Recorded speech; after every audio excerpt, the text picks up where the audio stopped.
সূরাতুল ইখলাস ১০০ বার পড়লে কি হয় আপনি জানলে অবাক হবেন। সূরাতুল ইখলাস পবিত্র কোরআনের একটি বৈশিষ্ট্যপূর্ণ সূরা, ফজিলতপূর্ণ সূরা, মাহাত্ম্যপূর্ণ সূরা, তাৎপর্যপূর্ণ একটি সূরা। এই সূরার মধ্যে এমন কতিপয় গুণের আলোচনা করা হয়েছে যা অন্য কোনো সূরার মধ্যে নেই।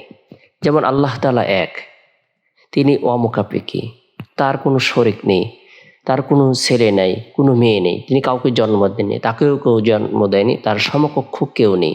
সুবহানাল্লাহ। সূরাতুল ইখলাস পবিত্র কোরআনের ১১২ নং সূরা। এই সূরাটি মক্কায় অবতীর্ণ হয়েছে। এই সূরার মধ্যে একটি রুকু রয়েছে, 4টি আয়াত রয়েছে। এই সূরাটি কোনো ব্যক্তি যদি বিসমিল্লাহ সহ মাত্র 3 বার তেলাওয়াত করে আমল করে, আল্লাহ তাআলা তাকে পূর্ণ কোরআন তেলাওয়াতের নেকি প্রদান করবেন। যে ব্যক্তি বিসমিল্লাহ সহ সূরাতুল ইখলাস ১০০ বার আমল করবে, আল্লাহ পাক রব্বুল আলামিন এত বেশি খুশি হবেন, আনন্দিত হবেন, আল্লাহ তাআলা তার জন্য জান্নাত অবধারিত করে দিবেন। তাকে বলা হবে তুমি তোমার ডান দিকের জান্নাতে প্রবেশ করো, ডান দিক দিয়ে জান্নাতে প্রবেশ করো। সুবহানাল্লাহ। সূরাতুল ইখলাস এটি এমনই বরকতপূর্ণ সূরা, কোনো ব্যক্তি যদি 10 বার তেলাওয়াত করে আল্লাহ তাআলা তার জন্য জান্নাতের মধ্যে প্রাসাদ নির্মাণ করবেন।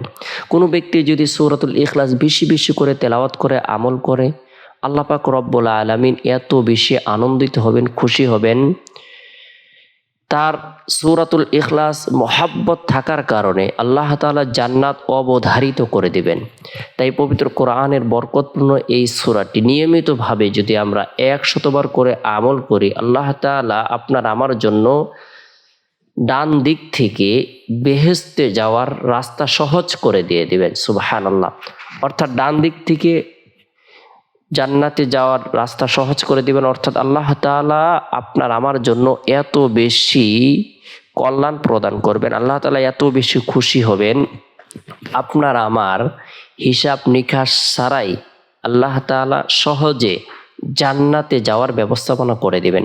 আমরা সূরাতুল ইখলাস ১০০ বার কখন আমল করব, কিভাবে আমল করব? আমরা যারা দৈনন্দিন 5 ওয়াক্ত নামাজ পড়ি, বিশেষ করে এশারের নামাজ সম্পূর্ণ করার পর গুরুত্ব সহকারে গুনাহ মাফের উদ্দেশ্যে তওবার নিয়তে ১০০ বার ইস্তিগফারের আমল করে নেব। আস্তাগফিরুল্লাহ রাব্বি মিন কুল্লি যামবি ওয়া আতুবু ইলাইহি, আস্তাগফিরুল্লাহ রাব্বি মিন কুল্লি যামবি ওয়া আতুবু ইলাইহি। আল্লাহ তাআলা জীবনের সগীরা কবিরা গুনাহগুলোকে মাফ করে দিবেন। ১০০ বার দুরূদের আমল করব। আল্লাহুম্মা সাল্লি আলা মুহাম্মাদিন আবদিকা ওয়া রাসূলিক ওয়া সাল্লি আলাল মুমিনিনা ওয়াল মুমিনাত ওয়াল মুসলিমিনা ওয়াল মুসলিমাত।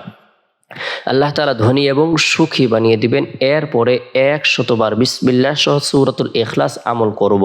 বিসমিল্লাহির রহমানির রহিম। কুল হুয়াল্লাহু আহাদ আল্লাহুস সামাদ লাম ইয়ালিদ ওয়া লাম ইউলাদ ওয়া লাম ইয়াকুল লাহু কুফুয়ান আহাদ। এভাবে যদি কোনো ব্যক্তি নিয়মিতভাবে আমল করে, আল্লাহ পাক রব্বুল আলামিন তার উপর আনন্দিত হবেন, খুশি হবেন, তার ঘরের মধ্যে বাড়ির মধ্যে সাকিনা বর্ষণ করবেন, অভাব অনটল দুঃখ কষ্ট দূর করে দিবেন, আল্লাহ তাআলা জান্নাতের মধ্যে প্রাসাদ নির্মাণ করবেন, আল্লাহ পাক রব্বুল আলামিন তার দোয়াকে কবুল করবেন, আশা আকাঙ্ক্ষাকে পূরণ করে দিবেন। আল্লাহ তাআলা আমাদের সকলকে বুঝার আমল করার তৌফিক দান করুক। সকলে ভালো থাকুন, সুস্থ থাকুন, সকলে সুস্বাস্থ্য কামনা করে শেষ করছে। আসসালামু আলাইকুম ওয়া রাহমাতুল্লাহ।